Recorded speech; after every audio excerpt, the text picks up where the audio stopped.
Welcome to Tailboard Talk, a fourth shift fitcast. The mission of Tailboard Talk and the fourth shift fitness is to educate and train fire service personnel to increase durability and decrease the potential for injuries and their associated costs. My name is Chris Morella, owner and founder of Fourth Shift Fitness. I'll use my experience as a personal trainer, strength coach, and 15-year veteran of the fire service to deliver tips, tricks, lessons, and information specifically geared towards the health and wellness of firefighters and paramedics. Each episode, you'll leave with immediate deliverables that will improve performance and resilience and keep you in the fight through your career and into retirement. Let's get into it.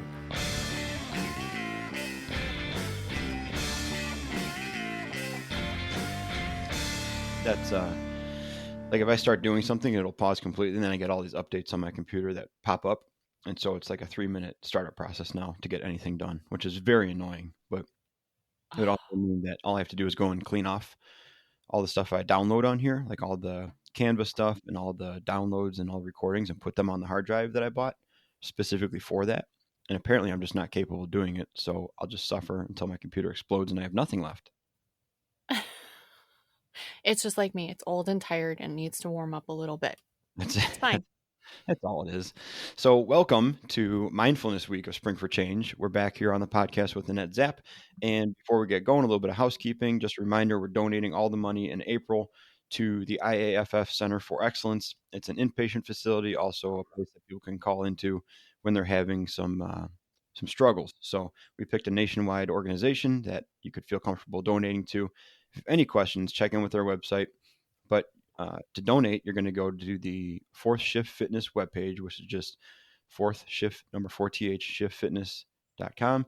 And on the episodes page of the podcast page, you'll see a buy me a coffee button. Typically that goes to me and I get to buy coffee with your donations because you're saying, hey, I like what you're doing. Here's a couple bucks. This month, like I said, it's going all towards the Center for Excellence. So feel good about that and donate some dollars. If you're not sure what we're talking about with Spring for Change, that's something that we do every April. We address the 4 pillars of wellness. So we have sleep, nutrition, wellness, and exercise or fitness. And that's what we do for April. It's a mental health campaign.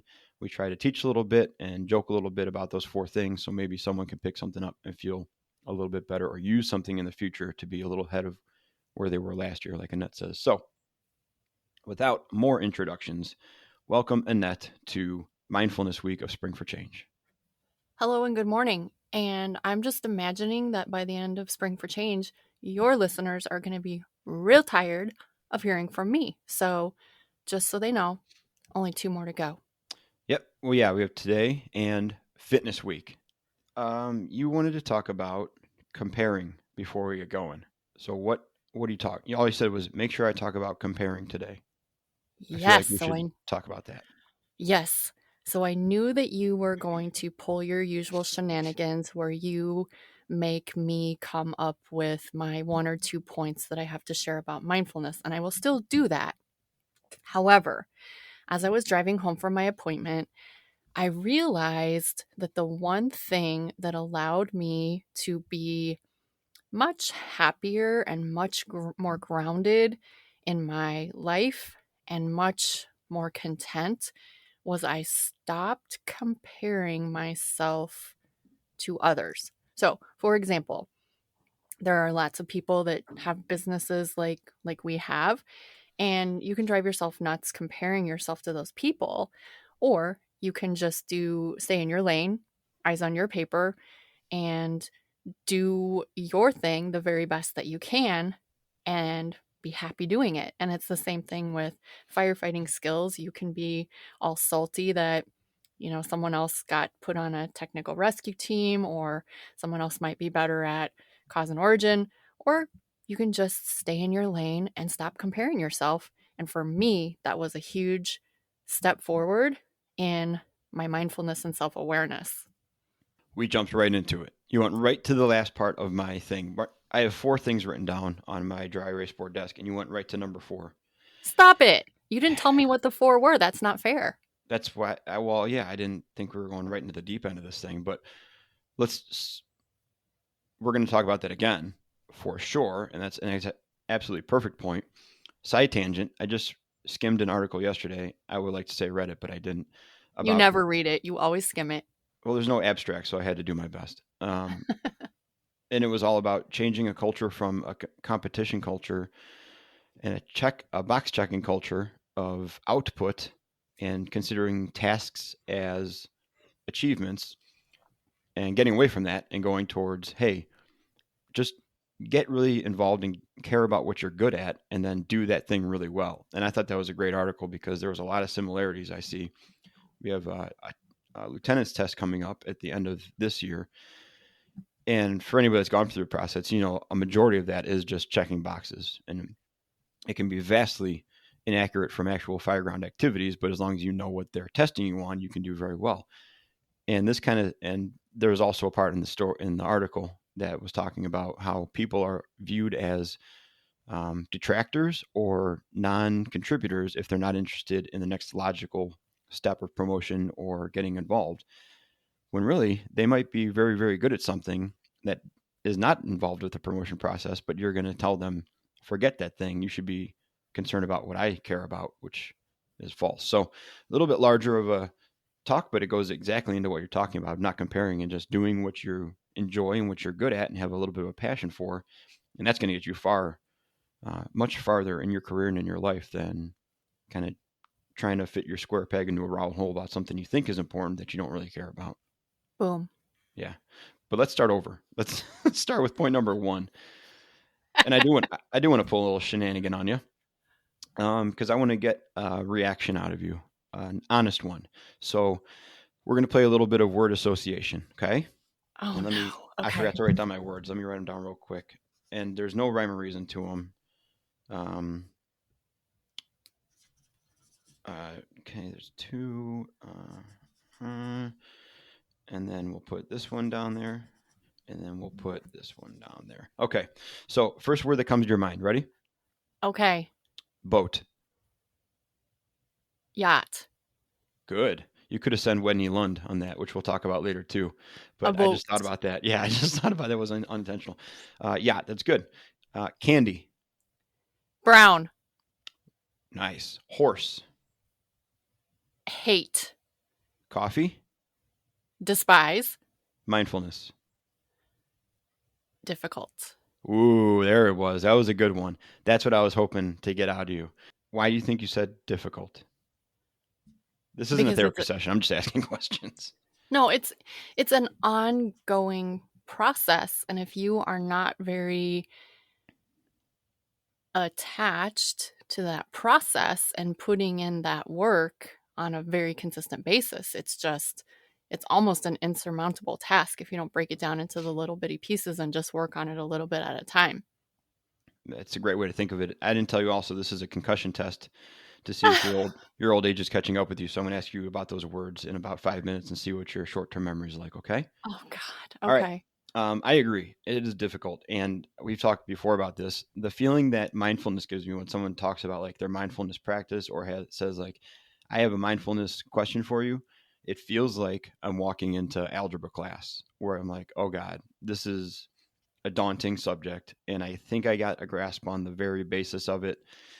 But please don't ask me more than one question about it because I'll be way over my skis and uncomfortable. And I know it's important and I might have to use it in the future, but oh boy, can we just keep it simple? Like that's the feeling I get when we talk about mindfulness, which I don't think it serves to undercut our advice on it or our insight to it, but I think that's a more realistic take on it instead of pretending like, nope, I got my 2 or 3 breathing practices and I have my journal I use. And yeah, what do you want to know?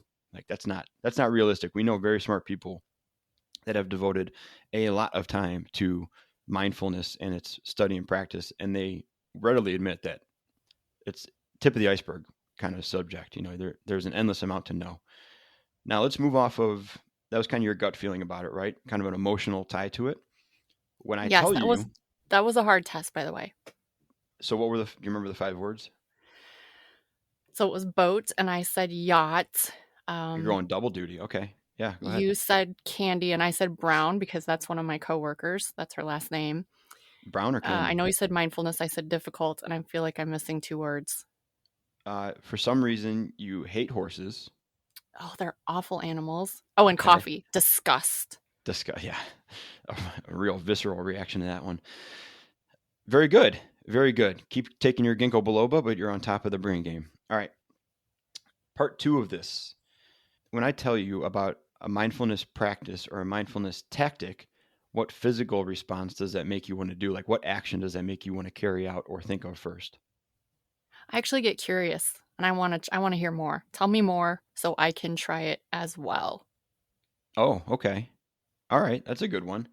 Um, I think of stopping, like physical stillness, and not so much as like a meditative state, but as like something.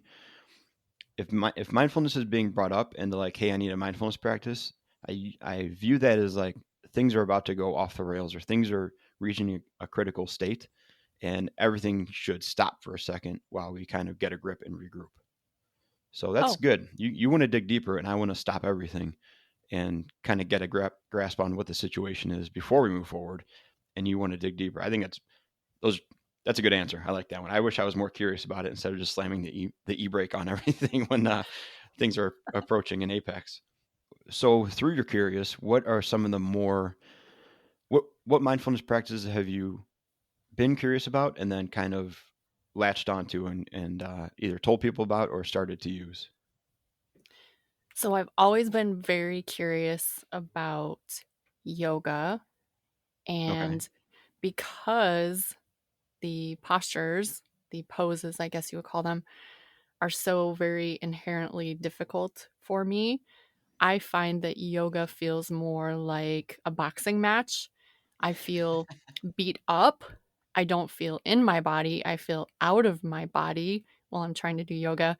So for me, although I'd love to do it, my success rate with yoga has been very, very poor. Success in attendance or success in like aptitude, like ability to But perform or trying it? both. I've Okay. tried it a lot of different times, a lot of different ways, and maybe I've just never given it enough of a chance, but it's always just felt so very difficult that for me it defeats the purpose. Mm. Well, how I understand it is you can't fail at yoga. It's like poetry where you can't really fail. Like Oh, I believe me, you can fail at poetry. so I actually have a guy that was in college, and the teacher told him like, "This is just. I just want to hear your interpretations of this art. You can't. There's no right or wrong answer in my art class because it's what the art means to you." And then he nearly failed it because the teacher's like, "You're not even trying." He's like, "No, I am. This is what I feel about it." She's like, "I don't buy it," and nearly failed him in art class. So I understand the idea behind that. But isn't yoga like a practice? Like it's like medicine. All you're doing is continuously practicing. You don't really perform anything. So kind of regardless of what you're physically able to do, that's your performance, I guess, right? And that's appropriate for you. Yeah, it just has never clicked for me very well. And so I just kind of gave myself a pass on it and said, maybe I'll come back to it later in my life. But I found some other things that for me, they clicked a lot more easily and they brought that sort of calm presence, being present much more automatically than trying to do with yoga. So would you like to hear Okay. about what has worked for me? Sure. I mean, it'll be less entertaining, but fine. I know. I know. Well, the first thing that's worked great for me is breathing. So just simply, to use your word, take a pause, take a breath or six, and just calm your nervous system down, recenter, refocus, and move on. And so breathing can actually be almost like a meditation practice if you are focused while you're doing it. And so I do not so much meditate, although there's some great apps out there, Headspace and Calm, among a few others. I don't necessarily plug in that app and meditate, but I do consciously take a few times throughout the day of just breathing. And it's been incredibly, incredibly helpful for me. Nice. Um what kind of pattern do you follow? Like it's easy to say just breathe and take a few pauses throughout the day, but do you follow? Is there one that you've kind of gone back to, or do you just literally just sit there and concentrate on actually breathing? The one So the box breathing for me was a good entry point. So the inhale for 4, hold for 4, exhale for 4, hold for 4. That was a good entry point. Hmm. But I also, it didn't focus me and calm me as much as what's known as circle breathing. And so when I do my circle breathing, I inhale for 5 seconds and then just start the exhale for 5 seconds. And there are timer apps available to help you with that. So I'll do circle breathing for a minute. But the other thing that I can do, say, if I'm at work and I'm in a stressful situation, structure fire came in, we pull up, it's actually a working fire, and I don't have time to sit in my officer seat and circle breathe for a minute, is just taking an intentional inhale and a very, very intentional exhale. So making that exhale last maybe 2 to 3 times longer than the inhale, that brings me right back to reality. Do you find that you hold your breath a lot when you get stressed out? I don't know. I've never actually considered that. I I would guess actually that I probably breathe faster because Okay. when I'm nervous, I find myself breathing faster. So well, yeah, I think that's pretty natural. I asked that because that's one of my ways I know that things are like chronically escalating. So if I, like when you run a sprint or you do something that about 30 seconds to a minute later, you're still breathing heavy from, and then about 30 seconds or a minute later, your heart rate still comes back down. And then you give yourself that big, like, inhale, like, oh, like, okay, I'm ready to do the next thing. Like, that's your final inhale, exhale, and that kind of moves you on to the next movement. I'll do that randomly. And that's how I know that I'm holding my breath is like I'll be sitting there at my desk or having a conversation with someone or just on my phone. And all of a sudden I'll go, oh, almost like I was catching my breath from something.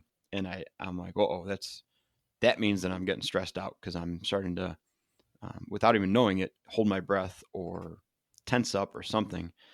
And I found that those are the times when I need to start looking at doing something purposeful to kind of relieve stress or to take my mind off it or identify what's going on compared to the other times where it's like, it's just a stressful day full of calls and I just need to sit down for a second. So do you, do you have any tells like that? That's my tell. Like that's a red flag to myself when I know I'm getting stressed out is that big intentional breath. What do you have? You know what? That's really interesting. I am going to pay attention much more closely from now on because I haven't actually been mindful of a tell like that. Yeah. So that's interesting. I'm going to pay attention. I'll let you know. Another easy way to figure out if you have one is ask people around you. They're far more in tune to your tells than you are most of the time. Like, I noticed stuff with Katie and she noticed stuff with me and she's like, what is going on? And then there's times I'll be like, what are you so worked up about right now? And she'll be like, I'm not up about anything. And I'll say, well, you're doing this and this happened. She's like, fine, maybe something. And I'll do the same Maybe thing. something. Yeah. So if you have any doubt about it, and this goes out to everybody, ask your spouse or your significant other or just someone you see frequently what your tells are about when you're getting stressed out. And I'm sure they'll have at least one or two for you. Um, so we talked about practice and breathing. One thing I think is pushed a lot is journaling. What's your take on journaling? I have tried it. I enjoyed it, but it also felt like a chore to me, and so I've discarded it. I do an awful lot of writing otherwise, and although writing content and journaling are not the same thing, I do feel like that's sort of a creative outlet and makes me be mindful of what I'm doing at the time. So I think journaling can work really well for a large part a large part of the population, but for me, it just wasn't really that helpful. Did you do like an end of the day recap kind of thing? Is that when you were journaling, or I it was like a writing prompt that you kind of spun off on? I was trying to do it first thing in the morning and just 5 minutes of I actually tried to do it on the notes app on my phone for a while. I tried to do it on a small piece of paper by the bed. I actually I got one of those waterproof shower notebooks and Yeah, I tried to write down thoughts while I was in the shower, but none of it really clicked with me. So I think yeah. that's is an important lesson if you're trying to increase your mindfulness, to increase your quality of life, make sure that the mindfulness that you're doing isn't causing you additional stress or angst. Yeah, nothing like considering your mindfulness practice as an obligation that frustrates you to really help the situation. I agree. I did the journaling thing for a while. I actually did pretty frequent journaling when I had COVID 2 years ago or whatever, because I was sleeping in the basement, and it was actually something I could do for the day that made me feel productive and kind of keep my bearing, because I was pretty isolated from the family, and it was just when the weather was starting to turn cold, and so we were spending less and less time outside, and so it was more difficult to kind of coexist in the house. So at that point, journaling was useful because it gave me something to do for the day, and that was kind of a recap or an idea thing. I've also tried using prompts, like writing prompts, and that was good. What I'm not good at now that kind of the tide has lowered, and overall the situation in general with COVID and health is a little bit less severe. Now I have a tough time doing that end of the day recap journal. I find myself going back and kind of looking at things I should have done or could have done and identifying those, and it turns into like a shame journal of like, man, you really didn't get much done today. Way to go wasting this day. Um, what does work for me now well is either using a very specific writing prompt that you can get off the internet, or there's journals that have writing prompts in there, and you just stick to that assignment. So you don't give your brain the time to wander about what you should have or could have done. Or what I found works well for me is an intention journal at the beginning of the day. So at the beginning of the day, I'll say like, okay, we have to get Nathan to school. I gotta do some stuff in the camper. I have to edit the podcast, a little bit of programming, and then those are my four things for the day. I also try to change the terminology in there a little bit, like the way I approach it. I try to do the cheesy thing of like I get to. So I'll even take stuff out of context, instead of saying I have to do programming. I'll say, I get to problem solve so and so's pain when they squat today, or I get to be creative and help someone with their fitness. Like those are pretty generic terms, but I'll reframe it in a way that says, turns it from a task into an opportunity to be creative, which is good for me. The other thing that does is throughout the day, if you don't have that intention thing with the kind of the checklist of what you get to do for the day, it'll be 1 or 2 o'clock or 3 or 4 in the afternoon. I'll be like, I know I got to be doing something else, or we're just sitting around. What can I be doing? If you have that checklist and you're like, no, I did the four things I'm supposed to do today. Now it's free time. Like now I just get to be with the family, or I just get to hang out and watch a movie, or now I can think of something else fun I want to do without feeling like I'm leaving something on the table or an obligation I missed.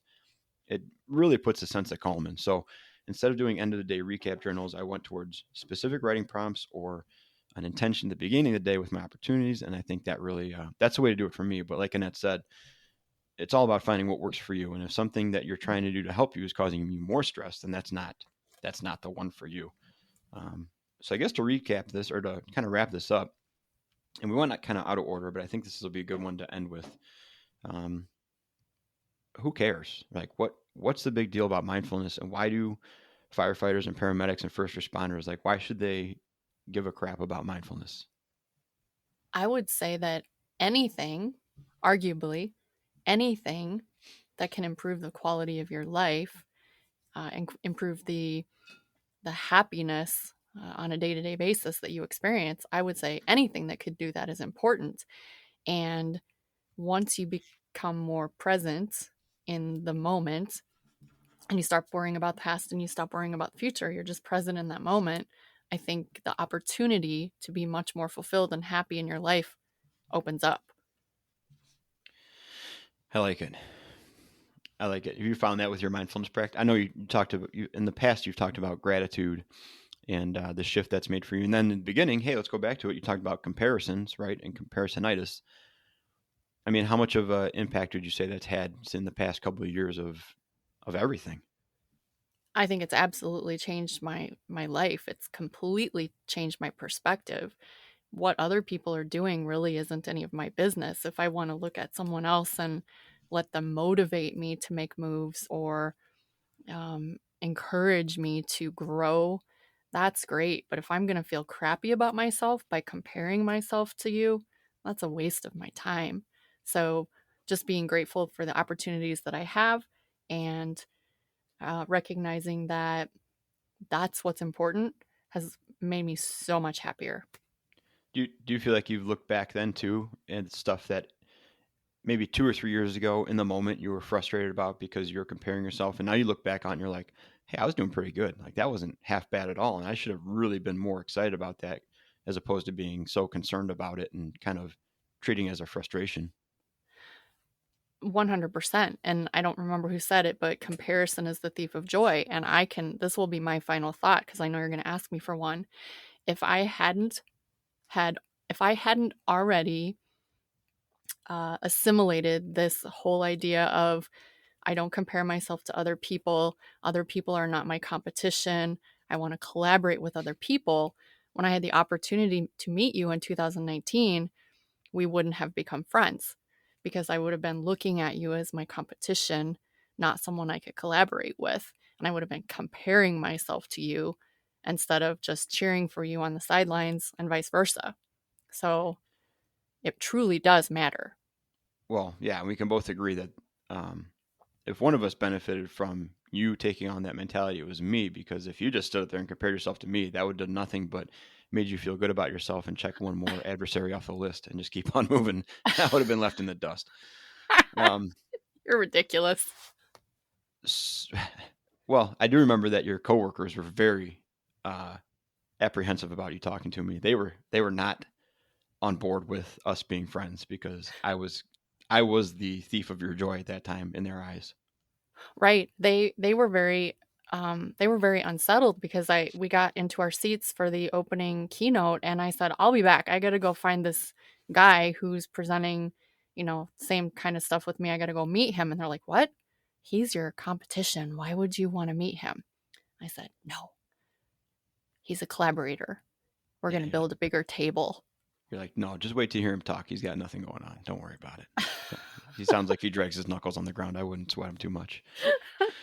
Um, so I think so. I'll give my final thoughts for now on mindfulness because, like Annette said, it's an ongoing process. It's a difficult process, but here's where I gain value in understanding and caring about mindfulness is it's really taken on a tool kind of use for me as uh, a reaction gauge. So everything we do in the fire service is reactive. Like we don't pull a line through the front door because there's no fire in there, and that's not the right way to do it. We see a situation and then we make the best decision we can off the information there, and then we react to that information with action. Mindfulness for me has given me an opportunity to look at my reactions to situations and then try to understand why those reactions were the go-to or why they were the first thing that I thought of. And understanding that more can set you up to have better interactions or better reactions in the future. If I say, yeah, I pulled the line to the attic first because there was an attic fire, and they say, why didn't you check the basement windows because this is balloon frame? I'll go, oh, my reaction to an attic fire in a balloon frame should be to go to the basement and check and see if that's where the origin is.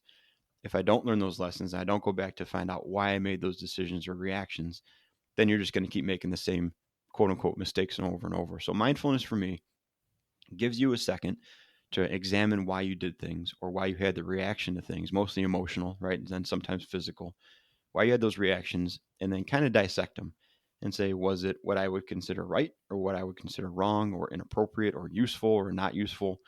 That's probably a better word to say useful and non useful, but look at those and say, in the future, if this situation or something like this comes up again, how would I like to react to it? And then bridging that gap between those two things, I think we can all agree is the point of training and also potentially the point of mindfulness. Now, if we really want to ask an expert about it, we'll go ask Wendy Lund. I would advise all you people to do that. She's awesome. She's out of Canada, so she talks funny, but she's got some good stuff to say. I had to write down her Instagram handle because it's not difficult, but it's very specific. So Wendy Lund is at Wealth Management. That's WELLTH, Wealth, get it, catchy, smart, wealth underscore management dot inc. And you can check out all her stuff. She has a ton of the breathing exercises that Annette talked about, and she has some really good courses out there for mindfulness for first responders. So please go check her out. Annette, I think that was a pretty good. That's almost 30 minutes. I think that was pretty good. What do you think? I think it's great. And I think I just want to summarize something you said because it was really good. Mindfulness can help bolster your emotional intelligence. Ooh. Ooh. Oh man. We're getting deep. We're about to go off the edge. We're getting a little too. No, I'm just joking. That was perfect. That's going to be your quote. That's going to be your quote for this week. All right, I got to go back and write it down. Mindfulness helps bolster emotional intelligence. I like it a lot. Me too. All right, so if you guys want to, if you like what we're talking about and you want to donate to the Spring for Change campaign, remember all that money in the month of April is going to the IAFF Center for Excellence. Go to the Fourth Shift Fitness, that's 4TH Shift Fitness website, and under the episodes page of the podcast, you will find the Buy Me a Coffee button. Donate some Buy Me a Coffee button. Donate some Buy Me a Coffee money on the button, and that'll go towards the Center for Excellence for April. Next week, final week, we're going to be talking about fitness, and not fitness pizza in my mouth or cupcakes or whatever else, but actually the movement of your corpse. So that's a good one. We're going to have some good stuff to say. Annette, I'll talk to you soon, and it'll be fitness week, and we'll be wrapping this bad boy up. Sounds good. Talk to you later.